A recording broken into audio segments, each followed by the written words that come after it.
A young woman crosses a quiet street with two suitcases, moving fast, almost like she's trying not to be seen.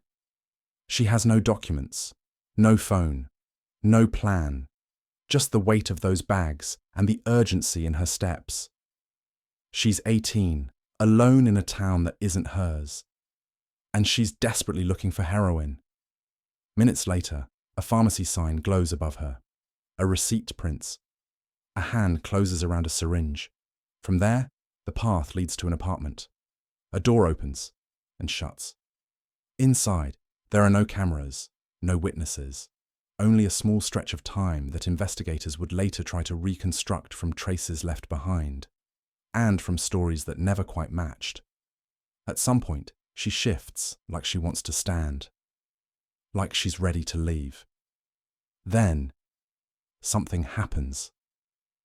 And what happened behind that closed door would become one of the most disturbing mysteries this town had ever faced. This is the story of what disappeared in those final moments, and the questions that refused to stay buried.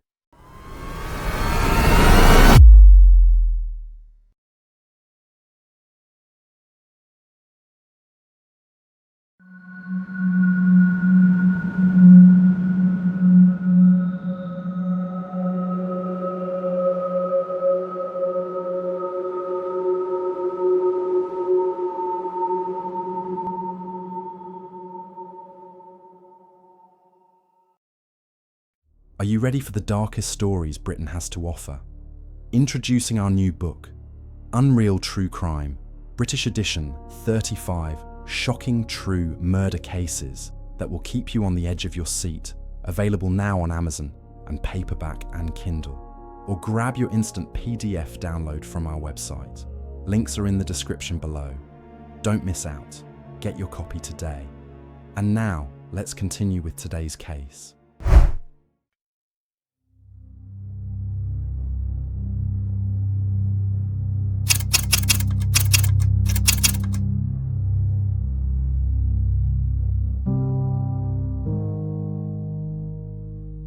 The story of Pamela Mastropietro began in late summer 1999 in Rome, Italy.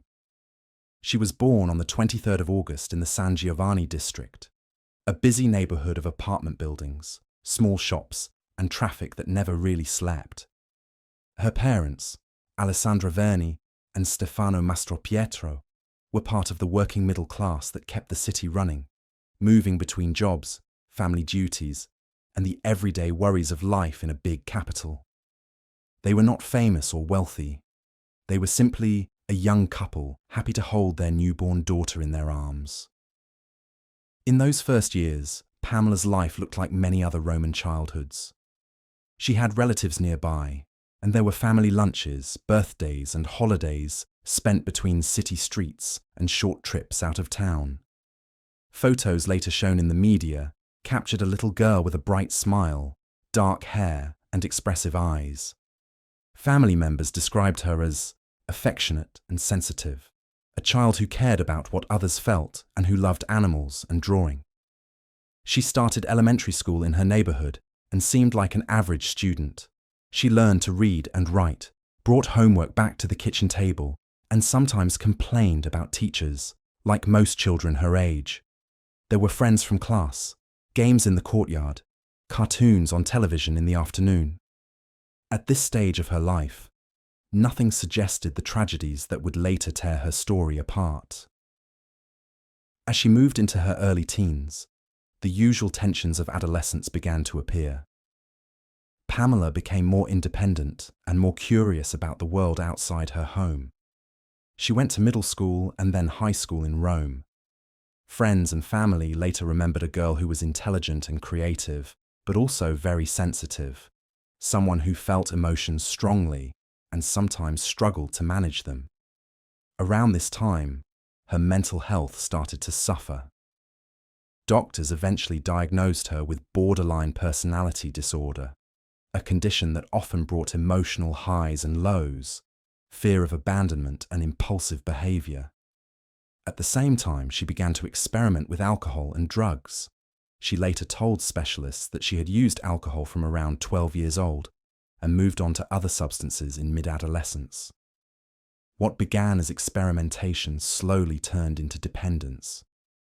Pamela's relationship with her parents became more complicated. Arguments at home became more frequent, as happened in many families with a teenager who wanted more freedom and felt misunderstood. Still, there were also moments of closeness, shared meals, and attempts by her parents to bring her back onto a safer path, to encourage her studies and help her think about a future profession. In her later teen years, Pamela entered a relationship that changed the direction of her life. In Rome, she met a Romanian man, a few years older than her, named Andrei Claudiu Nitu. According to investigators and later court findings, he was involved in small-scale drug dealing. During their time together, her use of heroin deepened. He encouraged her to steal items from home that they could sell, and at least once tried to push her toward prostitution to pay for drugs. She refused, but the damage was already done. The addiction had taken root, and the relationship kept her close to people and places that made it worse. By 2017, Pamela's life was marked by cycles of drug use, family conflict, and attempts at recovery. Her parents saw her slipping away and looked for solutions. They tried therapy, medical support, and finally a rehabilitation community outside Rome. In October 2017, when she was 18, Pamela entered a residential drug treatment center in Corridonia, a town in the Marche region. The center offered medical supervision, psychotherapy, and a structured daily routine, far from the temptations of the city. For a time, it seemed like a new beginning. She had regular sessions with a psychiatrist, followed schedules, and spoke with staff about her hopes for the future.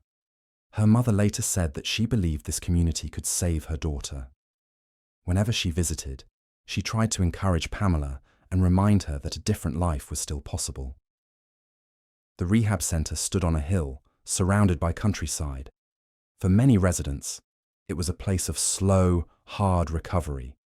For Pamela, it became the last stop before everything went wrong. While Pamela was trying to rebuild her life, another story was unfolding in the same region. It belonged to innocent Osagale, the man who would later be convicted of her murder. Public records did not reveal much about his childhood in Nigeria. There were no detailed reports about his parents, his school years, or his early friendships. The documented part of his life began when he arrived in Italy as a young adult. He landed on Italian soil on the 26th of August 2014 as an asylum seeker, during a period when many migrants were crossing the Mediterranean in search of safety and opportunity. He was placed in the local reception system in the province of Macerata. Social service reports later described a man who had difficulty following the rules of the program and showed little interest in language courses or professional training. He drifted on the margins of the system, sometimes present at the center, sometimes absent. Eventually, he left the structured program altogether. By early 2018, he was living in Macerata, in an apartment on Via Spalato. His residence permit had expired, and he was known to police for small-scale drug dealing. He spent time in and around Giardini Diaz, a park near the city walls that had become an informal open-air market for heroin and other substances. There were no public records of a stable job, a long-term legal career, or strong community ties. Instead, he moved in a circle of other migrants and local users, trading in small quantities of drugs and living in a fragile, uncertain situation, half inside the legal system and half outside it. While Pamela followed routines inside the rehab center, Innocent moved through the streets and parks of Macerata, part of an informal drug economy. On paper, their worlds looked far apart, a young woman in treatment and a man drifting between asylum procedures and illegal work. Yet geography brought them closer. Corridonia lay only a short drive from Macerata. In those months, Pamela's life was structured by the center's schedule. There were group sessions, individual therapy, chores, and supervised free time. Staff tried to help her manage her emotions and cravings. Her parents kept in contact, hoping that each week would strengthen her recovery. At the same time, Innocent's days were shaped by survival. He needed money and had limited options. Selling small doses of heroin in the park became a way to earn cash in a place where he had few legal opportunities. Police had already identified him as a dealer, and his name appeared in reports about street-level trafficking in the area. Their paths had not crossed yet, but they were moving toward the same city, the same streets, and eventually, the same apartment. On 29th of January 2018, Pamela's time in the rehab center came to an abrupt end. That day, she left the facility voluntarily. She did not take her phone or her identification documents. She carried 2 suitcases with some clothes and personal items. Staff later told investigators that she seemed determined to go. A local man gave her a lift from the center toward the Corridonia Mogliano train station. According to the later investigation, he had sex with her in exchange for the ride. She planned to take a train back to Rome, but she missed it.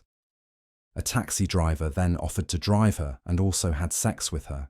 She spent the night at his home. Both men would later be investigated for sexual violence, as prosecutors argued that a young woman with her mental health and addiction problems could not truly give free consent. In 2020, those cases were closed without conviction, because under Italian law they required a complaint from the victim, which could no longer be filed. On the morning of the 30th of January, Pamela left the taxi driver's home and walked into Macerata. She was 18 years old, alone in an unfamiliar town, carrying her suitcases, without documents, and already back in the orbit of men who traded sex and favors. As the day moved on, Pamela made her way to Giardini Diaz. The park was a known meeting point for drug dealers and users. People came there to buy and sell small doses of heroin, crack, and other substances. Many of the dealers were migrants from West Africa. Pamela was looking for heroin. She had been away from the drug during her time in the rehab center, and now the craving returned with full force. In the park, she approached a man she believed could help her. That man was Innocent Osagale. According to the later reconstruction accepted by the courts, she asked him for heroin.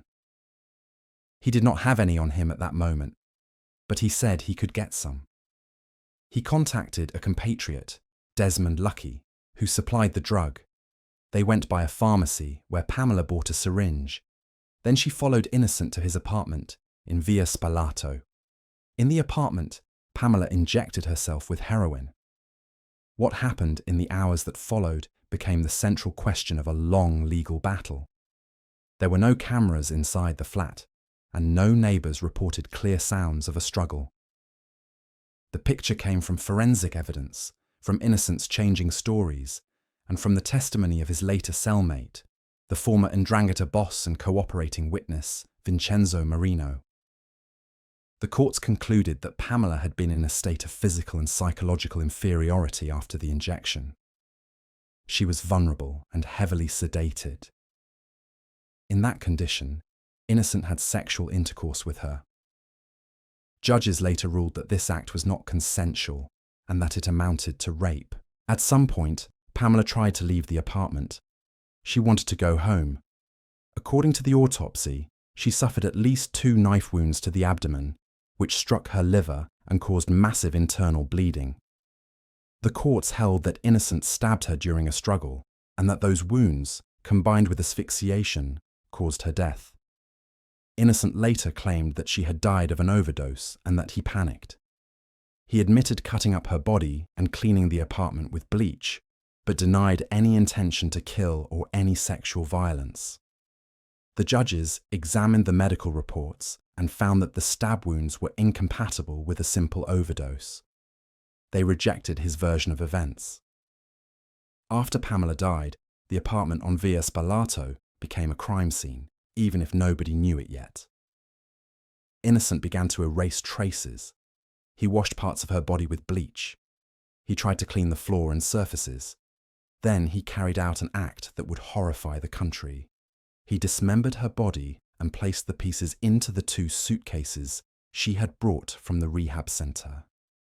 In the hours that followed, he carried the suitcases out of the building. A witness later reported seeing him with those bags. He traveled to a rural area near Palenza, a few kilometers from Macerata, and left the suitcases in a ditch by a country road. The day was cold and quiet. The bags sat there, closed, while cars passed by without stopping. On 31st January 2018, a passerby driving along that road noticed 2 abandoned suitcases near the verge. The scene looked unusual enough for him to stop and call the authorities. When police opened the bags, they found Pamela's remains inside. The discovery shocked even experienced officers. The young woman's body had been cut into parts, and the way it had been left suggested an attempt to erase not only a life, but also the evidence of what had happened. At first, investigators did not know who the victim was. They collected fingerprints and other biological samples and began to cross-check missing person reports. It did not take long to match the remains with Pamela, who had left the rehab center without permission 2 days earlier. When the news reached her family, their worst fear turned into reality. The autopsy, and later a second, more detailed examination, showed the stab wounds in her abdomen, the internal bleeding, and other injuries. Toxicology confirmed the presence of heroin, but the medical experts concluded that the cause of death had been the knife blows, not an overdose. Once Pamela was identified, investigators focused on her last movements. They spoke with staff at the rehab center, traced the ride to the train station, and located the taxi driver. They reconstructed her path into Macerata and her arrival at Giardini Diaz. Witnesses in the park remembered her and described a young woman looking for heroin.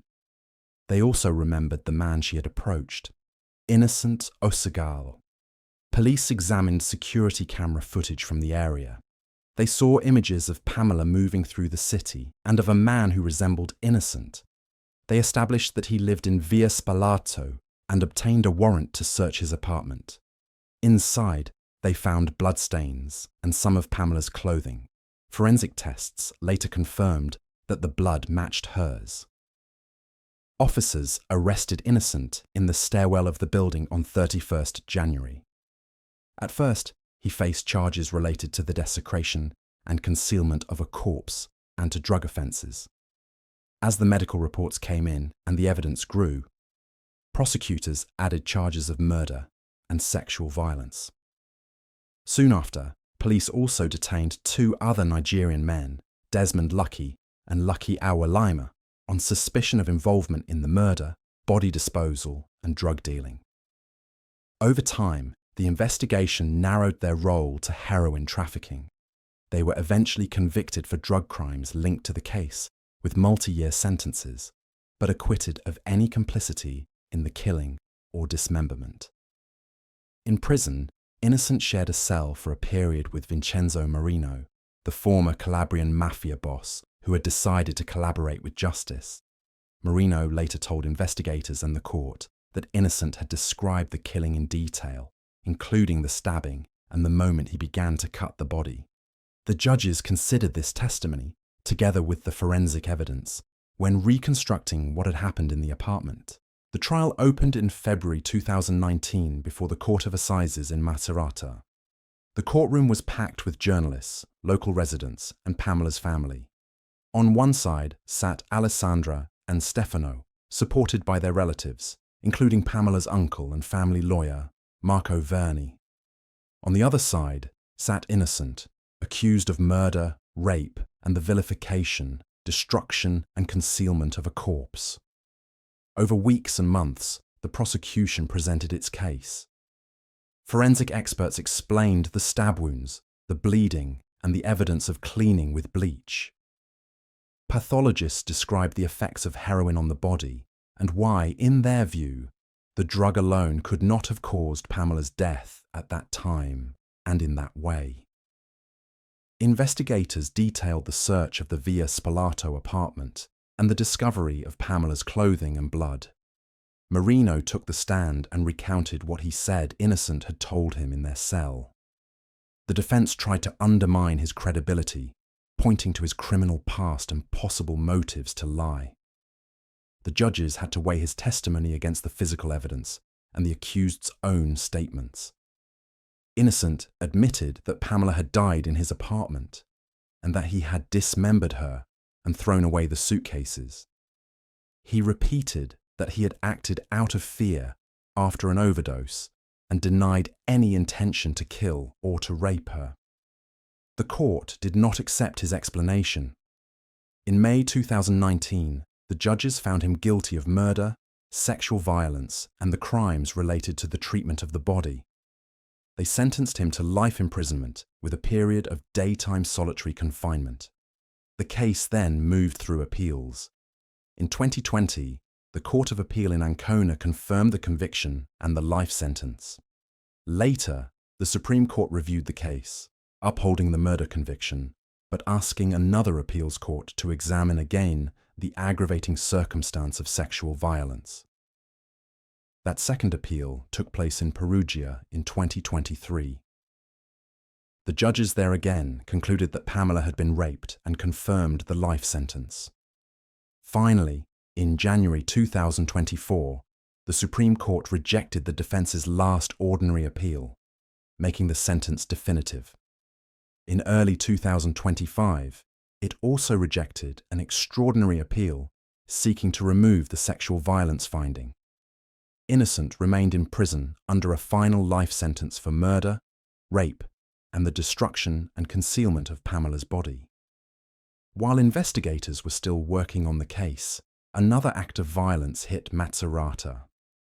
On the 3rd of February 2018, a young Italian man named Luca Trini drove through the city and nearby areas and opened fire on several African migrants, wounding 6 people. He later told police that he had wanted to avenge Pamela and had originally planned to attack Innocent directly.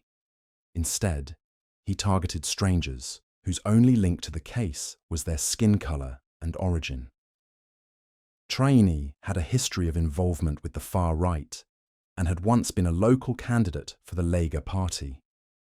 After the shooting, he was arrested and later sentenced to 12 years in prison for a racially aggravated attempted massacre.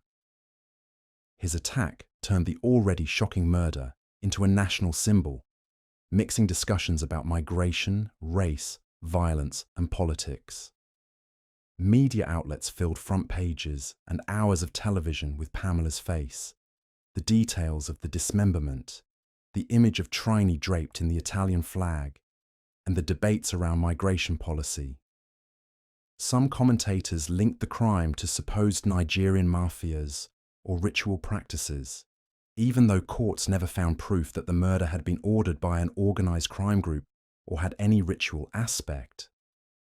Others warned against generalizing from one case to entire communities. For Pamela's family, the years after her death were marked by grief and public struggle. Her mother, Alessandra, attended hearings with photos of her daughter, sometimes wearing a shirt that showed censored images from the autopsy as a way to force the public to confront the violence of the crime. Her uncle Marco used strong symbols as well and devoted himself to the legal battle as the family's lawyer. Her father, Stefano, stayed more in the background but remained present at key moments of the trial. In 2023, he died suddenly, reportedly from a heart problem, adding another layer of pain to an already devastated family. The family helped to establish an association in Pamela's name, focused on remembering her and supporting initiatives against violence, especially violence toward women.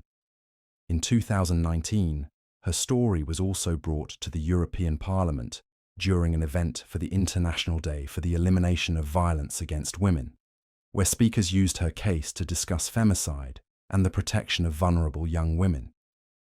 Years after the crime, Alessandra met Innocent in prison during a supervised encounter. She later said that he had not truly shown remorse and she continued to speak publicly about the need for justice and for better systems to protect people like her daughter, who struggled with mental health and addiction. The case forced Italy to confront many uncomfortable questions. It exposed the gaps in support for young people with serious mental health and addiction problems. It showed how easily vulnerable girls could be drawn into networks of exploitation. It revealed the way public fear and political rhetoric could turn a single crime into a symbol in wider battles over migration and identity. For those who loved her, though, the main question remained much simpler and much heavier.